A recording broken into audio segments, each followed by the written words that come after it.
అమ్మాయి ఏమంటదంటే, తను యోని ఉంది ఆర్గాన్ ఉంది కదా! ఈ చాలా చిన్నదండి. పెళ్ళికి నేను సరిపోనేమో అంటది. చాలా చిన్నగా ఉందనండి. అయితే ఆపరేషన్ డాక్టర్‌కెళ్ళి కన్సల్ట్ చేయకపోయావా అని అడిగాను నేను. మరి ఏంటి సార్ చిన్నదైతే పెళ్లి చేసుకోకూడదా? చాలా చిన్నగా ఉంది. అది అసలు చిన్నదండి ఒట్టిదండి తెలియకపోవడం.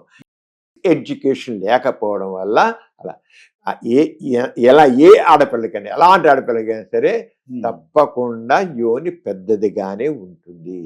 ఎందుకంటే మన శరీర నిర్మాణం ఎంత గొప్పదంటే ఏ దాంట్లోంచి అయితే ఒక చిన్న చిటికిన వేలు దూరుతుంది అనుకుంటాం, మరి ఆ చిటికిలు దూరేంత మార్గంలోంచే బిడ్డ పుడతాడు.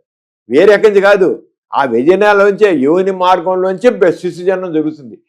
అంటే శరీర నిర్మాణం ఎంత కావాలంటే అక్కడ ఉన్న కండరాలు పెల్విక్ మజిల్స్ ఎంత ఇది ఉంటాయంటే ఎంత కాలం సాగుతాయి అంత పుచ్చుకుంటాయి. ఇప్పుడు కాన్పైనప్పుడు ఇంత తెరుచుకుంటుంది అక్కడ యోని మార్గం, యోని రంధ్రం.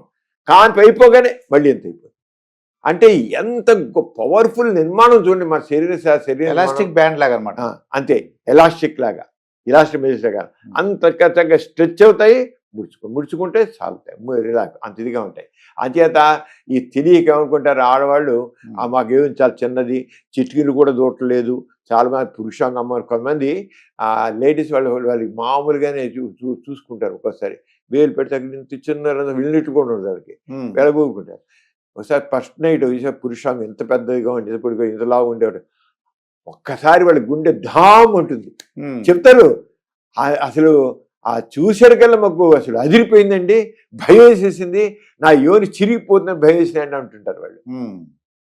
అసలు వాళ్ళకి అంత అనుకున్న వాళ్ళు అంటారు, ఎంతో మొదటి రాత్రి ఎన్నో కలలు కన్నానండి, ఎంతో ఎంజాయ్ చేద్దామనండి అనుకున్నా, కానీ ఆ పురుషాంగం చూడగానే చేత పట్టుకున్నాను, ఏదో పట్టుకుని ఇంతలా అనిపించింది, ఇంత పొడుగు అనిపించింది, అమ్మో భయం వేసినండి, అంతే. ఇంకా ఆ రోజు సెక్స్ అక్కడ పోయిందంటారు. సెక్స్ అంటే నాలెడ్జ్ లేక.